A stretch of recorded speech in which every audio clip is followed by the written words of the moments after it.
Welcome to 3RR news. నేను సుధా. బులెటిన్ల ముందుగా headlines. ఉగ్రదాడిలో మృతి చెందిన చంద్రమౌళికి పవన్ నివాళులు.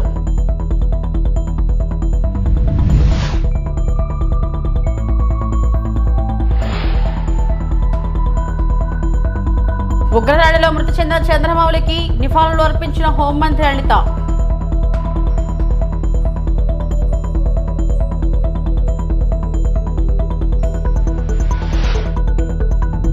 వైఎస్ జగన్ పై ఎంపీ కేసినేని శివనాథ్ ఫైర్.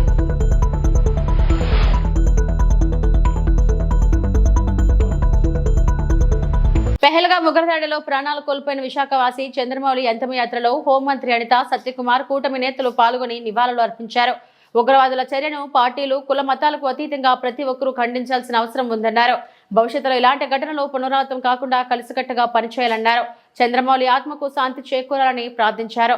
వారి కుటుంబానికి ప్రగాఢ సానుభూతి తెలియజేశారు. మా చంద్రమౌళి గారు అందరికీ కూడా అత్యంత ఆత్మీయుడు. అందరి మధ్యలో కూడా తిరిగి హ్యాపీగా అందరికీ కూడా ఒక సొసైటీకి ఏదో హెల్ప్ చేయాలనుకుంటున్న ఉన్న వ్యక్తి.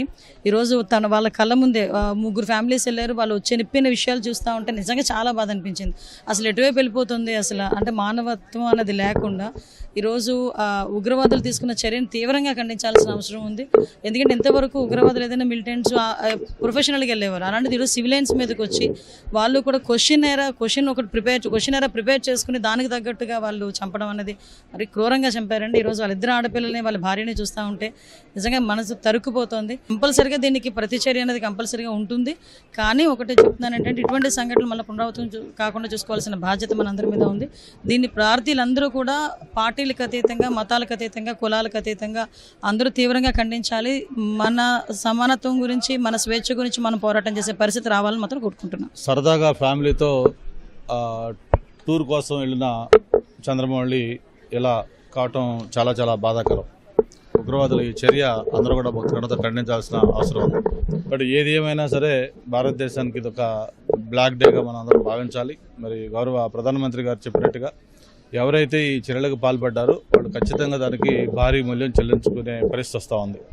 ప్రపంచంలో ఎక్కడ వాళ్ళు ఉన్నా సరే ఖచ్చితంగా వాళ్ళని పట్టుకొని వాళ్ళకి తగిన శాస్తి జరిగి భవిష్యత్తులో ఇంకొకరు ఇటువంటివి చేయాలంటే భయపడే విధంగా తప్పకుండా మన చర్యలు ఉండాలని కూడా అందరూ కోరుకుంటున్నారు.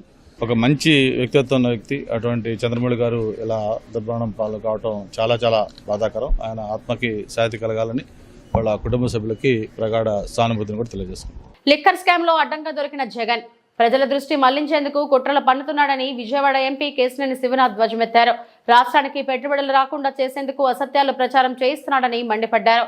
ప్రవాసాంధ్రులకు తాము అండగా ఉంటామని, నిర్భయంగా పెట్టుబడులు పెట్టవచ్చని, ప్రవాసాంధ్రుల జోలికి ఎవరొచ్చినా ఉపేక్షించలేదని హెచ్చరించారు.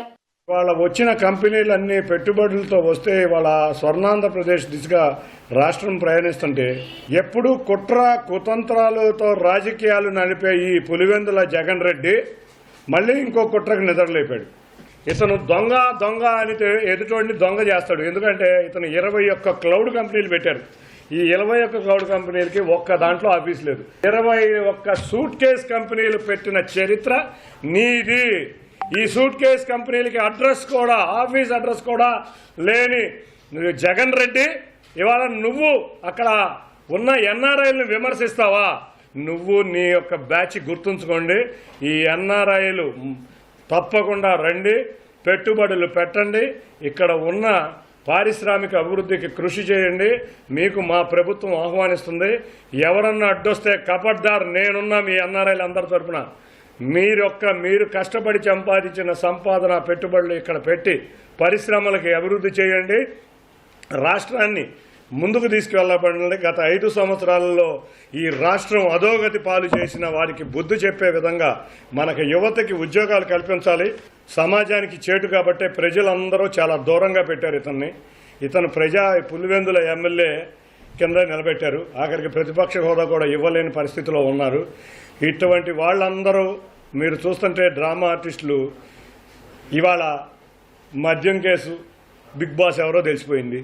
ఇట్లా కేసుల్ని డైవర్ట్ చేయడానికే ఇటువంటి రాజకీయాలు చేస్తున్నారు. కాబట్టి ఎన్ఆర్ఐలకు మరొక్కసారి కోరుతున్నాను, మీరెవ్వరూ అధైర్యపడవద్దు. ఇటువంటి బురద రాజకీయాలు వాళ్ళు ఎంత అంటిద్దామన్నా కూడా అభివృద్ధిని ఆపలేరు, నిజాన్ని ఆపలేరు. తప్పకుండా మీ తోడు నేనుంటా.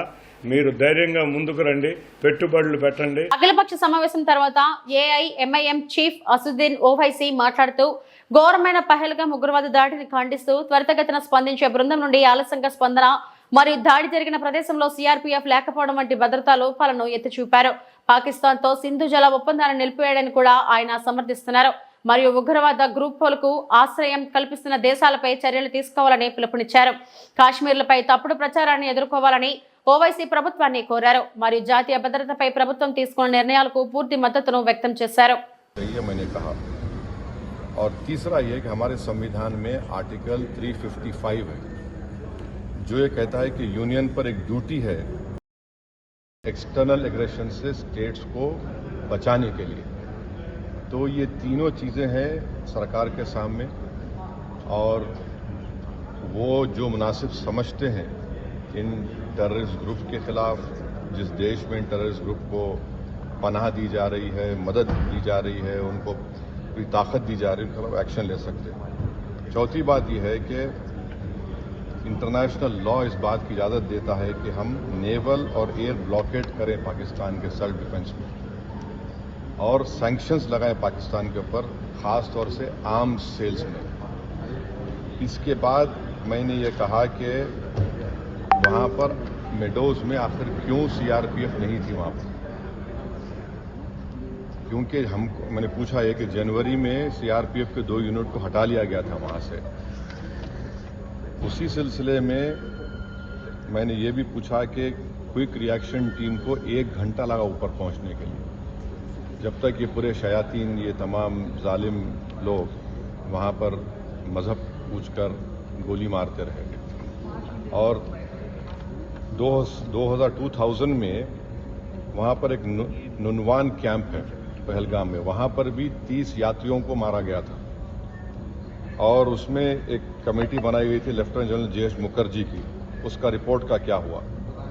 तो ये सब बातें हमने कही हैं और हम उम्मीद करते हैं कि साथ ही साथ मैंने ये भी कहा कि कश्मीरियों के ख़िलाफ़ और कश्मीरी स्टूडेंट्स के ख़िलाफ़ जो झूठा प्रोपेगेंडा किया जा रहा है वो रुकना चाहिए। और अगर लोग सोशल मीडिया में या टीवी चैनल के कोई एंकर्स हैं, ये भी मैंने कहा, अगर वो हिंदू मुसलमान नफरत में इजाफा करेंगे तो वो लश्कर तैयबा मुस्कुराएगा उनके ऊपर, पाकिस्तान मुस्कुराएगा उनके ऊपर। आप इस तरह से किसी एक समुदाय को जो इस बाइज़्ज़त इस मुल्क के शहरी हैं और मुसलमानों का इससे कोई ताल्लुक़ है ना कभी रहेगा, यकीनन हम मान रहे कि इन दहशतगर्दों ने किसी का रिलीजन पूछकर उनकी जान ली, वो कंडेमनेबल है, मेरे पास तो अल्फाज भी नहीं है। मगर अगर आप उसके जवाब में अगर यही करेंगे तो फिर हम उन लोगों को ताकत बख्श देंगे जो इन्होंने इस तरह का टेररिज्म किया। अब ये सरकार के ऊपर है और हमने इंडस वाटर ट्रीटी के बारे में कहा कि बहुत अच्छी चीज़ है कि हम नहीं बोल दिए, मगर आप बताइए हम पानी कहाँ रखेंगे? पानी तो कहीं रखना पड़ेगा ना आपको। तो और इसमें आप देखिए कि इंडस वाटर ट्रीटी में जो పశ్చిమ గోదావరి జిల్లా పాల్కొల్లు నియోజకవర్గం యలమంచిలి మండలంలో మన రైతు మన రామానాయుడు కార్యక్రమంలో 2,20,00,000తో జలజీవన్ మిషన్ అభివృద్ధి పనులకు శంకుస్థాపన చేసిన రామానాయుడు ఆయన మాట్లాడుతూ కూటమి ప్రభుత్వంలో రాష్ట్రంలోని అన్ని జలాశయాలను వచ్చే జూన్కి సరిపడా నీటి నిల్వలు ఉన్నాయి. వేసవిలో త్రాగు సాగు నీటి అవసరాలకు ఏ ఇబ్బంది లేదు.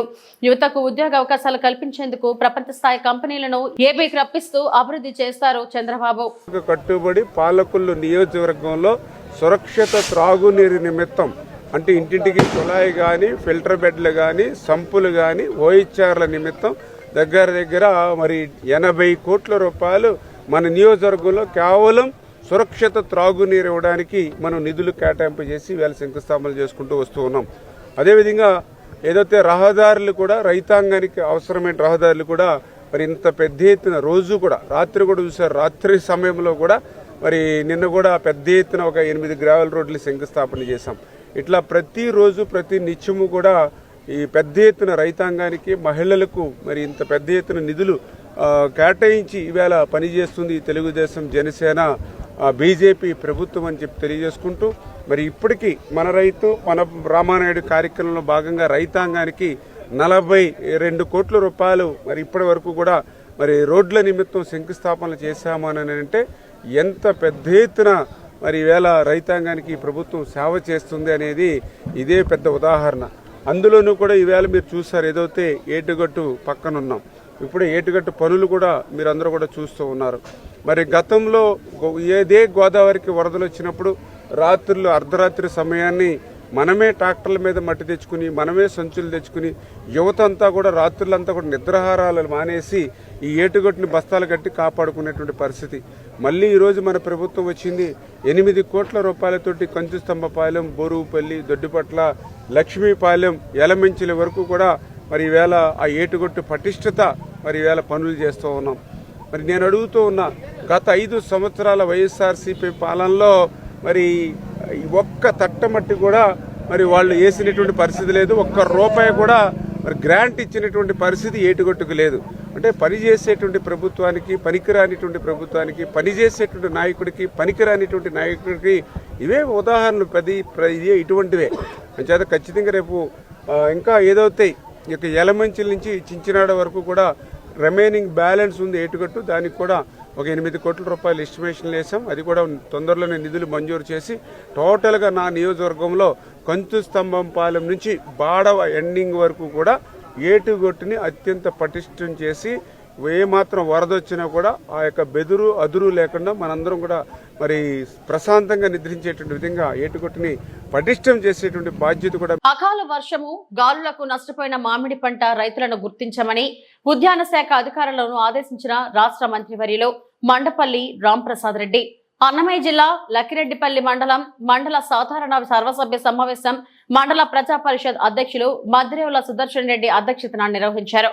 సమావేశానికి ముఖ్య అతిథిగా విచ్చేసిన మంత్రివర్యులు మండపల్లి రాంప్రసాద్ రెడ్డి మాట్లాడుతూ అధికారులు, ప్రజాప్రతినిధులు రాజకీయాలకు అతీతంగా మండల అభివృద్ధికి కృషి చేయాలని, ఉపాధి హామీ పథకంలో అవకతవకలు జరిగితే కఠిన చర్యలు ఉంటాయని, అధికారులు, ప్రజాప్రతినిధులు రాజకీయాలకు అతీతంగా సమన్వయంతో పనిచేసి మండల అభివృద్ధికి కృషి చేయాలని రాష్ట్ర మంత్రివర్యులు మండపల్లి రాంప్రసాద్ రెడ్డి అన్నారు. ఎంతో వెనుకబడి ఉన్న లక్కిరెడ్డిపల్లి మండలం నేడు అభివృద్ధి పథంలో ముందుకు వెళుతుందని, మండలంలో ఉన్న అధికారులు, ప్రజాప్రతినిధులు ప్రతి ఒక్కరూ రాజకీయాలను పక్కన పెట్టి అభివృద్ధికి మొదటి ప్రాధాన్యత ఇవ్వాలన్నారు. గ్రామాలలో ఉన్న నిరుపేదలకు ప్రతి ఒక్కరికి జాబ్ కార్డులు మంజూరు చేసి పనులు కల్పించాలని అన్నారు. రాష్ట్ర ఉప ముఖ్యమంత్రి పవన్ కళ్యాణ్ 4,000 కోట్ల రూపాయలతో గ్రామాలలో అభివృద్ధి పనులు చేపట్టడం జరిగిందని, ప్రస్తుతం గ్రామాలలో మరింత అభివృద్ధి జరగాలంటే ఉపాధి హామీ పథకాన్ని బలోపేతం చేయాలని తెలియజేశారు. కార్యక్రమంలో మండల ప్రజా పరిషత్ అధ్యక్షులు మద్రేవుల సుదర్శన్ రెడ్డి, ఎంపీడీఓ ఉషారాణి, తహసీల్దార్ శ్రీనివాసులు తదితరులు పాల్గొన్నారు. ముందుకు వస్తున్నారు. ఇప్పుడు చెప్పినట్టు మోడల్ ప్రైమరీ స్కూల్ విషయంలో మనందరికీ తెలుసు, గత 30-40 సంవత్సరాల నుంచి మన ఊర్లలో కూడా ఒకే అధ్యాపకుడు ఉండేవారు. ఒకే క్లాస్లో కూర్చొని 1వ తరగతి, 3వ తరగతి, 5, 6, 5 వరకు కూడా మనం అందరం కూర్చుండేవాళ్ళం. దాన్ని గ్రహించిన మా మంత్రివర్యులు ఒక మంచి నిర్ణయం తీసుకున్నారు. రాష్ట్రంలో ఉన్న విద్యా వ్యవస్థను గాడిలో పెట్టాలని చెప్పి దానికి తీసుకొని ఒక జీవోను కూడా రద్దు చేయడం జరిగింది. ఆ జీవో ఏం జీవో సార్? 117 జీవోను రద్దు చేసినారు. ఆ జీవో రద్దు అయ్యే రోజు కూడా 175 నియోజకవర్గాలకు సంబంధించిన ముఖ్యంగా ఉన్న ఎవరైతే ఎమ్మెల్యేలు అయితేనే, మంత్రులు అయితే అందరినీ పిలుచుకొని ఒక దగ్గర కూర్చోబెట్టుకొని ఒకటే చెప్పడం జరిగింది. ఎక్కడ రాజకీయం చేసినా సుమారు 65 లక్షల మంది విద్యాభ్యాసం పొందుతున్నారు ప్రభుత్వ పాఠశాలల్లో. ఇక్కడ మనం రాజకీయం చేయకూడదు.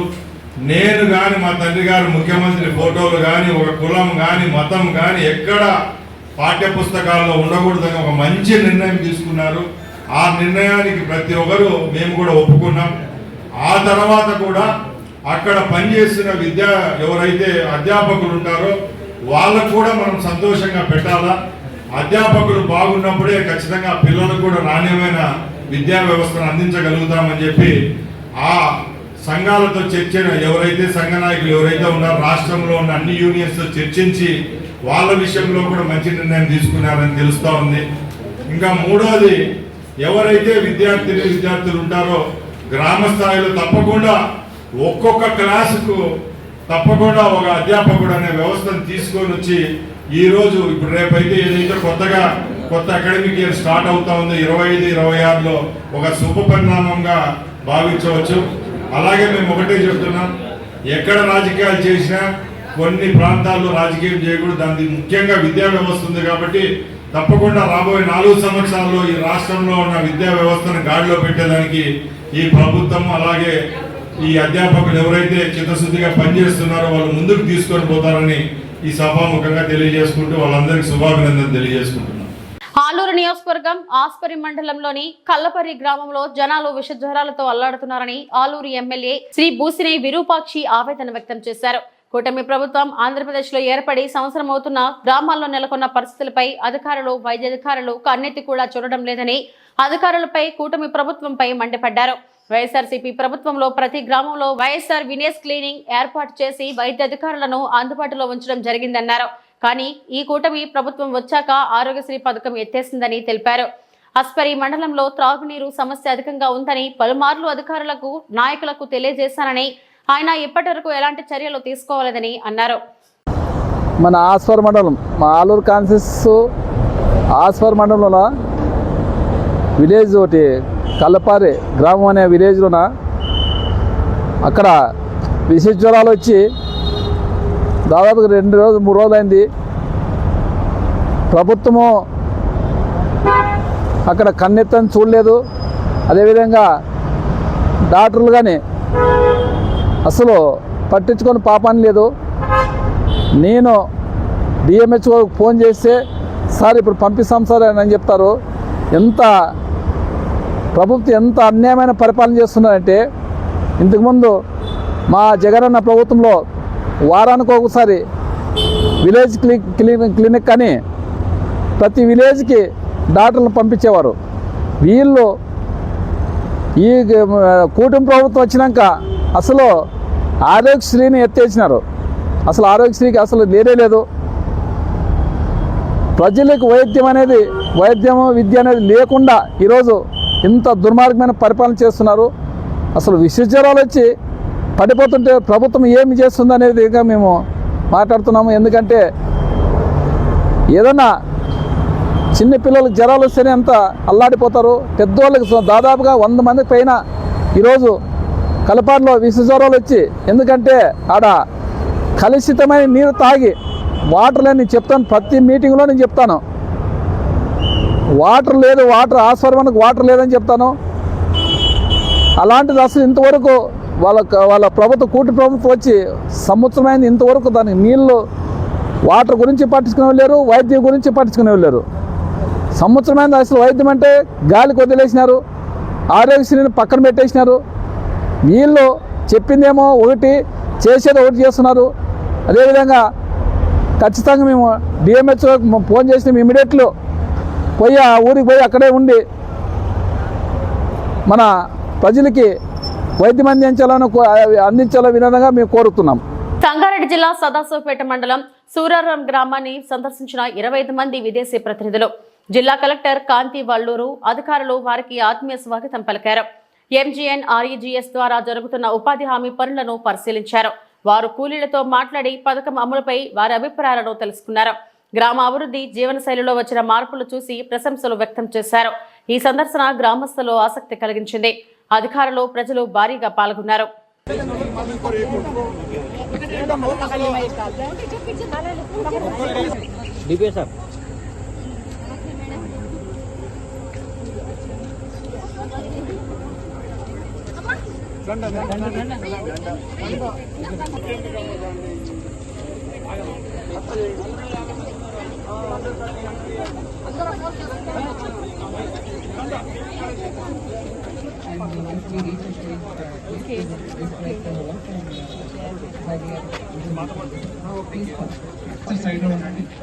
దయచేసి వెనకాతల ఒక మన టీంని లోపల రాకుండా చూసుకోండి. Okay.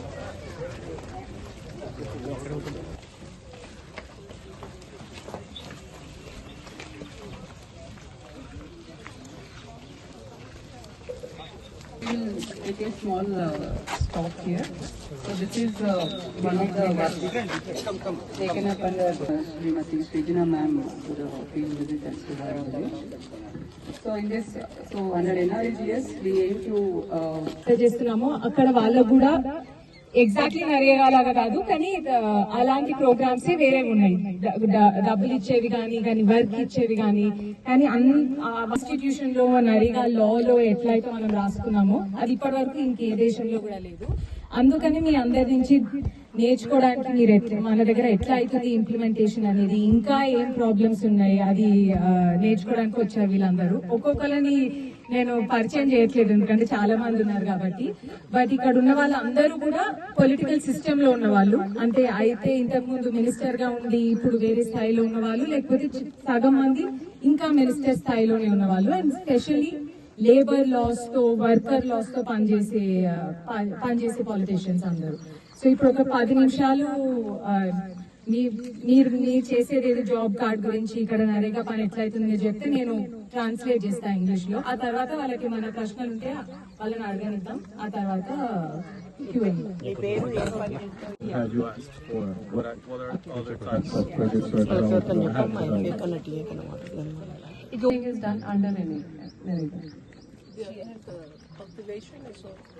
No, they are individual fields. So Narega, one thing is they have conquered these rights in the last decades, and after 20 years of implementing this program, which new levels of rights they are aiming for? I mean, what's the next? What would they like?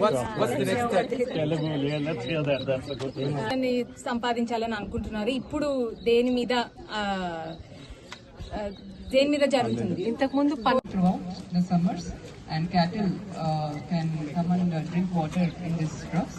Like this, we have other assets also for the purpose of cattle, like cattle sheds are also constructed in the farms. ఇవి ఇప్పటివరకు నా bulletin updates. నమస్తే.